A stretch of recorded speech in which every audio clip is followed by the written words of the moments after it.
Eu sou Fábia Rafferman, jornalista do Sinjusc, e você está ouvindo a 8ª edição da revista falada Valente. Nem sempre uma mulher, mas todas as mulheres. Luísa Della Giustina da Correggio. Quando sugeriram que eu escrevesse esse artigo sobre assédio sexual contra mulheres, na ocasião em que estávamos elaborando uma cartilha sobre o tema, senti-me empolgada, lisonjeada e com profunda angústia. O que mais há para dizer sobre um tema que nos é tão familiar, cujo destino conhecemos tão bem? Para além das informações e dos procedimentos do assédio que são, em alguma medida, conhecidas, pergunto-me: é um tema discutido socialmente e entendido como inaceitável? Mas por que continuamos esse papel? E quem do nosso lado está mais vulnerável? Esse texto é um convite a olhar para nós e para o lado. O assédio sexual permeia toda a nossa vida. Toca em uma proximidade dolorida que media, ora silenciosamente, ora de forma gritante, todas as nossas relações em sociedade. Não são poucas as mulheres que trocam 2, 3 ou 4 vezes a roupa na hora de sair. Para a maioria das pessoas, isso é simplesmente sinal da vaidade feminina, mas nós sabemos que é uma tentativa de se manter mais segura. Toda mulher reconhece um assédio, sentimos ele no corpo. O sentimento que dá um nó entre o nojo, o medo e a vergonha, bem na boca do estômago. Sabemos que estamos sendo constrangidas e o desejo é nos ter de forma sexual. Na rua, na escola, na faculdade, no trabalho, em casa. Não são poucas de nós que nesses contextos cuidam de forma excessiva o seu comportamento. Não olhar demais para fulano ou para ciclano, não parecer simpática e aberta demais, até para não sorrir muito. Tememos ser mal interpretadas com intenções românticas, afetivas e sexuais. Mesmo nos locais mais diversos, onde exercemos milhões de papéis diferentes de cuidado, de liderança, de autoridade, de técnica, o fantasma do assédio parece querer nos colocar no nosso local feminino por excelência, o subjugamento. No âmbito do trabalho, ainda mais complexo. O medo de sofrer mais violência, de perder o emprego, de ser desacreditada, de ter prejuízos na carreira. Além de ser fonte de renda, é no trabalho que temos uma de nossas mais relevantes fontes de socialização, reconhecimento social e de autoestima. Vivemos essas questões especialmente quando somos mais jovens, estagiárias e trainees ou estamos começando a carreira naquela organização. Ou somos subordinadas a alguém diretamente na função de assistente. Em suma, esse crime ganha força quando estamos e somos mais vulneráveis. Essa, infelizmente, é a regra e não a exceção. Apesar do assédio sexual ser um crime que pode ser direcionado a qualquer pessoa e cometido por qualquer pessoa, existe um perfil das vítimas. Ele está diretamente relacionado a pessoas vulneráveis socialmente nas suas intersecções de gênero, raça, classe, pessoas com deficiência.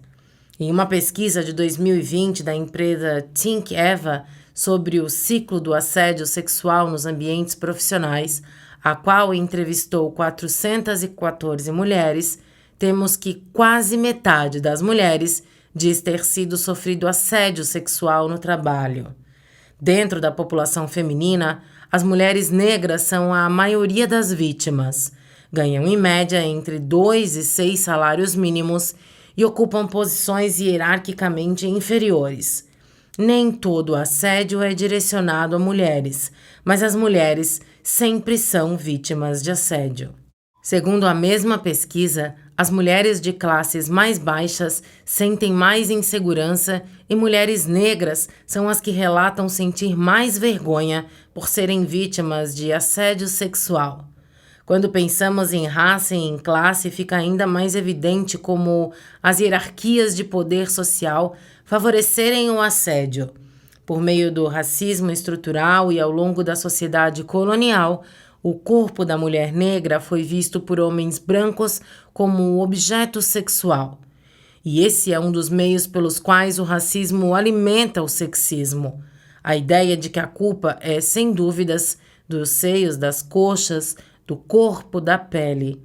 Olhar para o lado é entender também que a opressão feminina é marcada pelo fato de que, para muitas de nós, o peso é dobrado e multiplicado pelos marcadores sociais dos quais se é atravessada.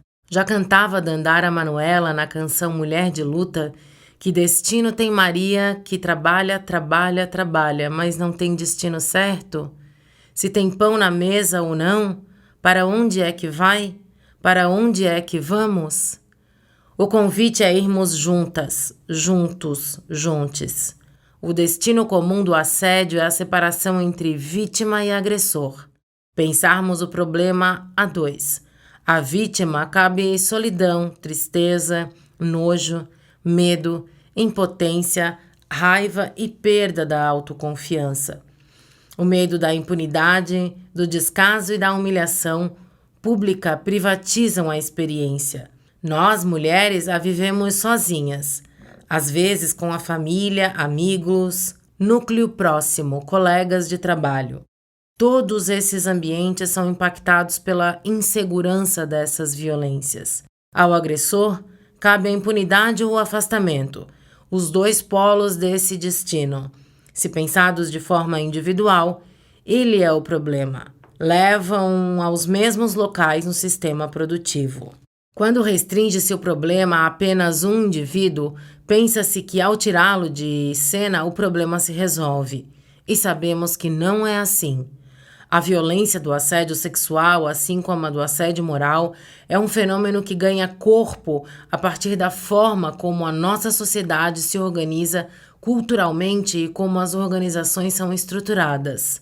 Quando nós, da psicologia do Sinjuski, ouvimos as demandas dos servidores, vimos que se sofre de forma individual, mas compreendemos que o que vemos é resultado de um processo produtivo e não somente de pessoas. Por trás de um assédio sexual, há o machismo, as relações hierárquicas, o racismo, a competição exacerbada, a insegurança existencial, o isolamento, o neoliberalismo. É por isso, o convite é deslocar o olhar para o lado, para quem está mais vulnerável e para como reforçamos os aspectos nocivos do mundo do trabalho em suas relações.